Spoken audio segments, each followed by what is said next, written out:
Welcome back to What Arty Noobs with General Disturbance. This is a Matilda. It's a tier 4 British medium tank. It's located on the North Swan and Fisherman's Bay under the command of Hawkeye 6121.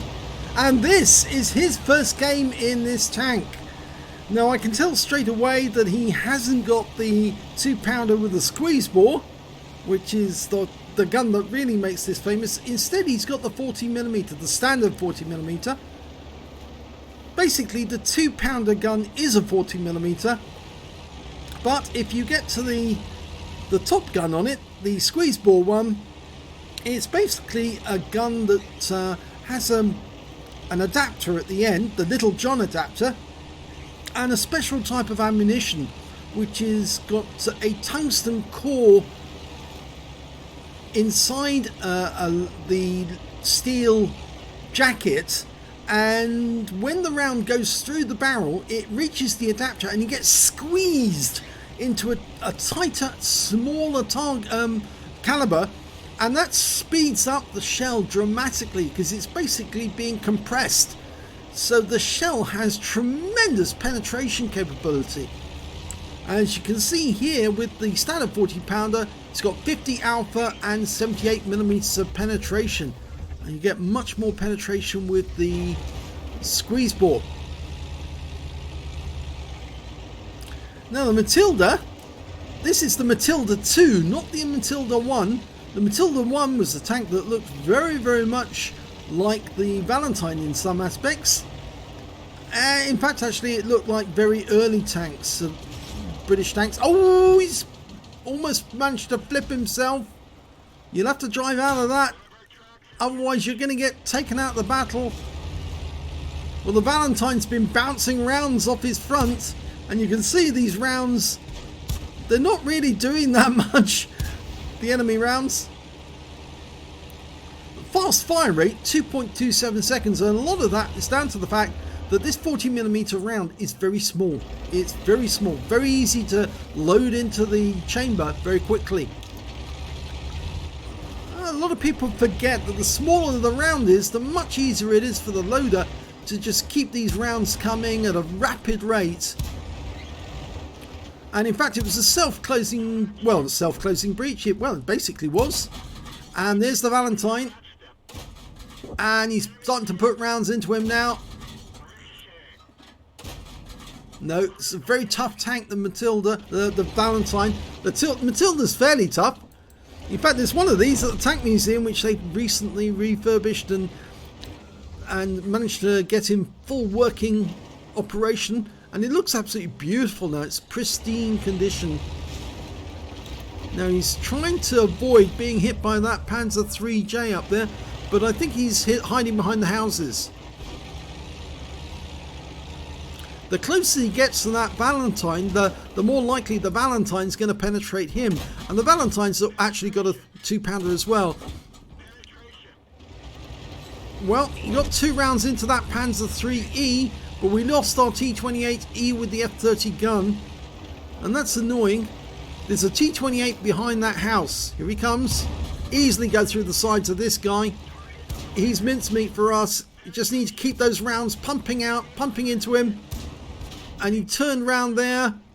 We lost our driver, but we can still keep rounds going in. Yep, he's out. Now he did get some hit points off us, but thankfully he has been wiped out. There's a UE-57, the lawnmower, just around that corner. We can take him out very quickly. He's got virtually no armour. Oh, our M3 Lee does instead. And just behind him's the Valentine. Now this is a good time to finish him off. Yep, nicely done. There's a 14 TP just around the corner again. We have to go up to that gap in order to shoot at him. And oh, Panzer IIIE managed to make it round without being spotted.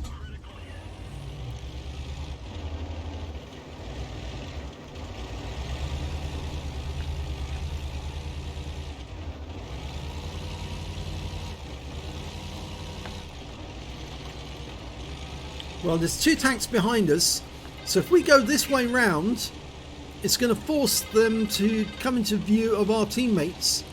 And if they stay where they are and try to fight us, then they're going to get in trouble. Well, they're just sitting around this corner. Oh, got a gap. Yep, fire one in. Oh, he got a fire!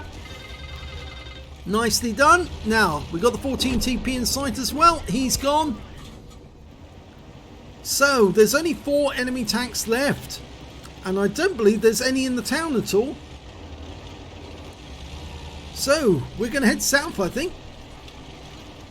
And remember, this is this is Hawkeye 6121's first game in this tank. So he's not doing too badly.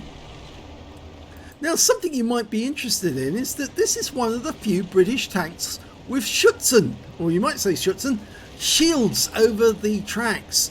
Now, they weren't there like the German Schutzen, the side skirts, to actually protect against anti-tank rifles. No, these ones were actually here to protect the tracks from mud and all the stuff that could get it mixed in. And you can see those chutes at the side. They let the mud spill out the sides as the tracks go round. So it kind of protects the suspension system of this tank. But it did act as a kind of side skirt. Now, they built a huge number of these tanks, absolute masses, and they didn't just build them in Britain, they built them in Australia, and Australia still has numbers of these. They built them for the Australian Armed Forces to use in the Pacific Theatre. And it's a perfect tank for the islands where they were actually fighting against the Japanese, because it's such a slow tank. It's an infantry tank. It's very, very tough. And so it was very difficult for the Japanese to counter something like this. They'd had to bring some heavy artillery to bear on it, or potentially bring up a big artillery piece, an anti-tank gun.